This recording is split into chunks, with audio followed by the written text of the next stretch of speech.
Hello नमस्कार, welcome back to Gargi news India. मैं आस्था शर्मा। तो आइए आज की कुछ बड़ी खबरों पे नजर डालते हैं। शिवसेना ने कांग्रेस के अकेले चुनाव लड़ने के फैसले पर कड़ा रुख अपनाया है। पार्टी का कहना है कि अगर कांग्रेस ने अलग रास्ता चुना है तो शिवसेना उनके खिलाफ भी चुनावी मैदान में उतरेगी। वहीं कांग्रेस ने आगामी चुनावों से पहले बीएमसी में कथित भ्रष्टाचार को लेकर एक चार्जशीट तैयार करने का ऐलान किया है।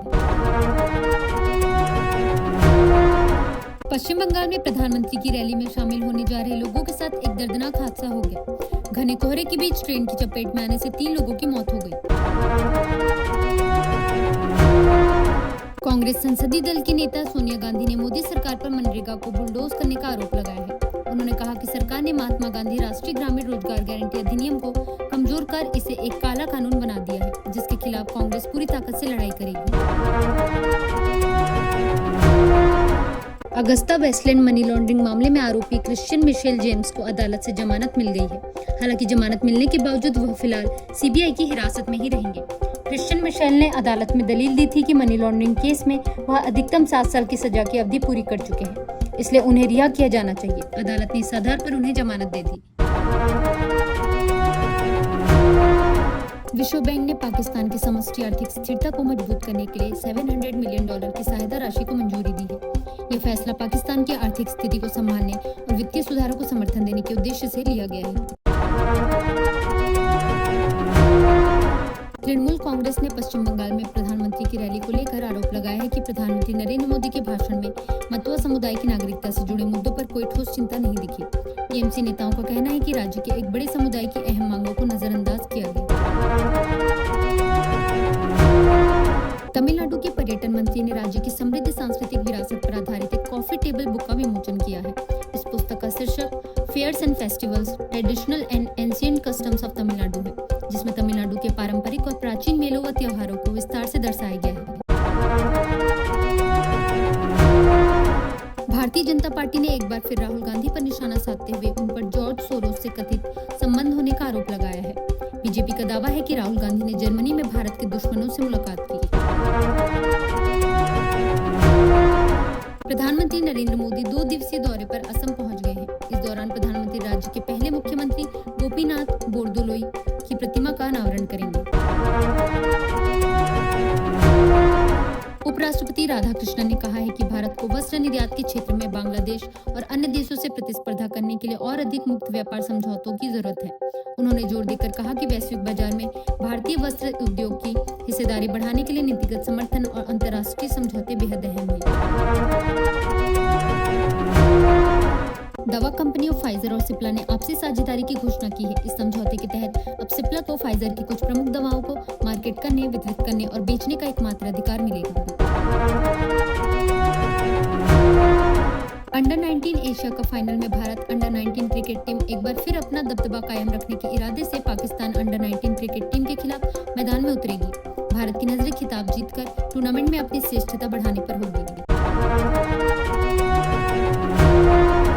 कांग्रेस ने संसद में पेश किए गए न्यूक्लियर बिल को लेकर केंद्र सरकार पर तीखा हमला बोला है। पार्टी का आरोप है कि इस बिल को संसद में बुलडोज कर पास कराया गया ताकि प्रधानमंत्री नरेंद्र मोदी अपने एक कभी अच्छे मित्र के साथ शांति बहाल कर सके। T20 वर्ल्ड कप 2026 के लिए भारतीय क्रिकेट कंट्रोल बोर्ड ने भारतीय टीम की घोषणा कर दी है। टीम चयन में सबसे बड़ा फैसला यह रहा कि शुभमान गिल को इस बार टीम में जगह नहीं मिली है।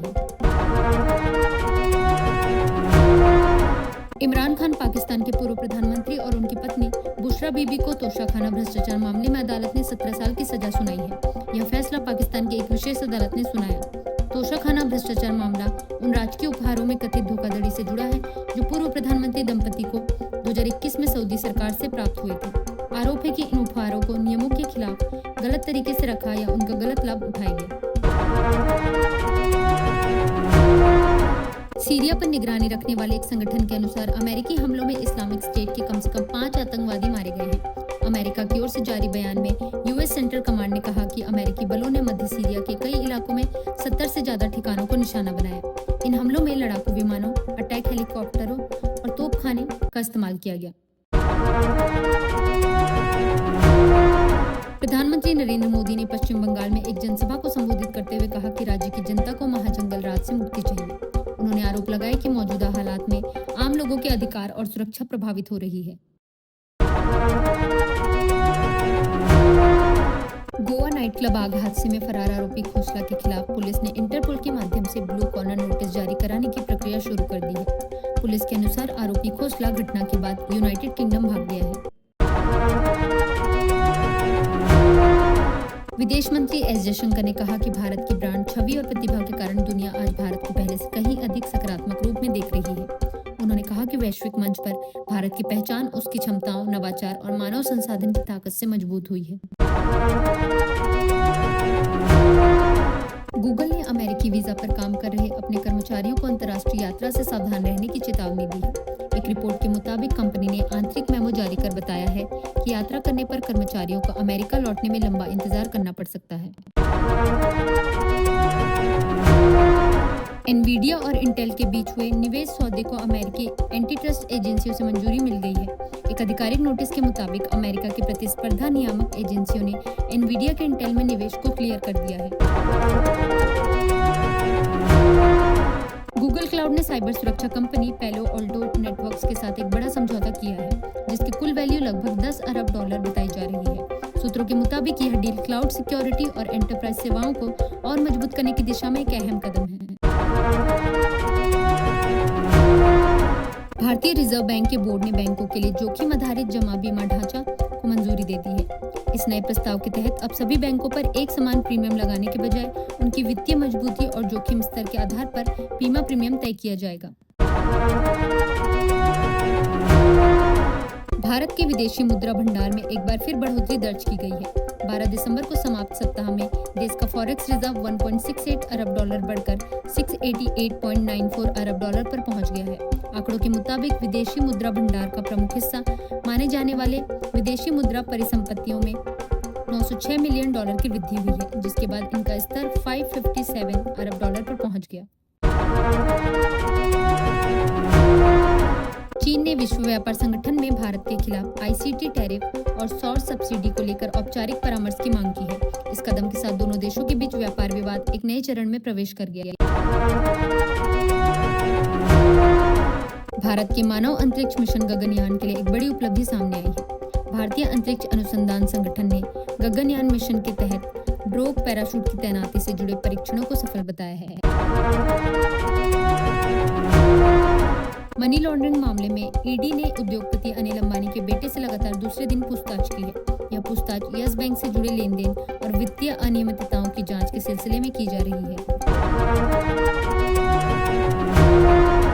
विदेश भेजने के नाम पर लोगों से धोखाधड़ी करने वाले ट्रैवल एजेंटों के खिलाफ सख्त कार्रवाई के निर्देश दिए गए हैं। योगी आदित्यनाथ उत्तर प्रदेश के मुख्यमंत्री ने प्रशासनिक और पुलिस अधिकारियों से कहा है कि ऐसे मामलों में किसी भी तरह की लापरवाही बर्दाश्त नहीं की जाएगी।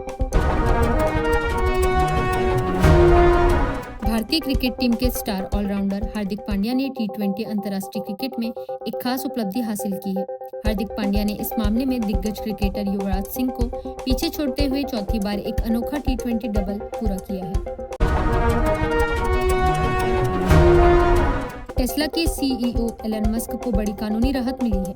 अमेरिका की एक अदालत ने $56 अरब के टेस्ला वेतन पैकेज को लेकर दायर अपील में एलन मस्क के पक्ष में फैसला सुनाया है। तो ये थी आज की बड़ी खबरें। बने रहिए गार्गी न्यूज इंडिया के साथ। मैं आस्था शर्मा, धन्यवाद।